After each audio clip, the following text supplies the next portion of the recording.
பகுதி செயலாளர் அண்ணன் எஸ்பி ரவிச்சந்திரன் அவர்கள் தலைமையிலும் 186 வட்ட செயலாளர் கவுன்சிலர் ஜே.கே. மணிகண்டன் அண்ணன் தலைமையிலும் இப்போ மாவட்ட செயலாளர் அண்ணன் மா சுப்பிரமணியம் அவர்கள் தலைமையில் நான் திமுகவில் இணைந்து கொண்டேன். ஒரு கருத்து வேறுபாடு மற்றும் அவங்க வந்துட்டு ஒரு முறையான பொறுப்பு நம்மளுக்கு கொடுக்கல. புதுசாக வந்தவங்க இப்போ 10 நாளுக்கு முன்னாடி சேர்ந்தவங்களுக்கு தான் மதிப்பும் ப்ரையாரிட்டியும் கொடுக்குறாங்க. நாம் 2014 இருக்கிறேன் அந்த மன்றத்தில். நம்மளுக்கு ஒரு வார்த்தை கூட என்ன ஏதுன்னு கூட கேட்க மாட்டேன்றாங்க. புதுசாக யார் வராங்களோ அவங்களுக்கு தான் முதல் உரிமை. நம்மளுக்குலாம் அதுக்கப்புறமா நம்மளுக்கு மரியாதையே இல்லாமல் நம்மளுக்கு ஒன்றுத்துக்கும் கூப்பிடாம எதுக்குமே நம்மளுக்கு மரியாதை கொடுக்காம வச்சுக்கிறாங்க.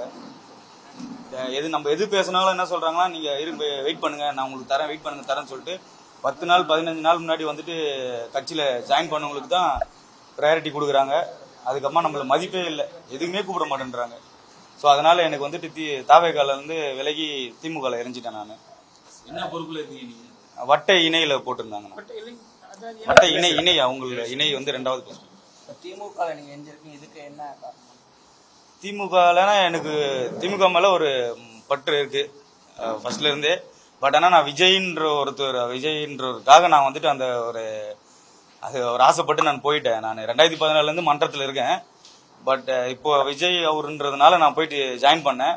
ஆனால் அவங்க என்ன சொன்னாங்கன்னா, ஃபர்ஸ்ட்லேருந்து கஷ்டப்படுறவங்களுக்கு தான் ப்ரையாரிட்டி கொடுக்கணும்னு சொன்னாங்க. அவர் சொன்ன அணிலேருந்தே எங்களுக்கு ப்ரையாரிட்டியே கிடையாது. 2014 வந்தவங்களுக்கும் 14 நாள் முன்னாடி வந்தவங்களுக்கும் வித்தியாசம் இருக்கு. அது நீங்க பார்த்தாலே தெரியும். நம்மளுக்கு என்ன சொல்றாங்கன்னா, நான் வெயிட் பண்ணுங்க, நான் உங்களுக்கு போஸ்டிங் போட்டு தரேன், வெயிட் பண்ணுங்கன்னு சொல்லிட்டு எலெக்ஷன் முன்னாடியிலேருந்தே சொல்லிட்டு வந்தாங்க. நாங்க தான் கஷ்டப்பட்டோம். அப்போ கஷ்டப்பட்டு யாருமே கிடையாது, நாங்க தான் இருந்தோம். புரிஞ்சு வகத்தில் நாங்க மட்டும் தான் இருந்தோம், வேற யாருமே இல்லை.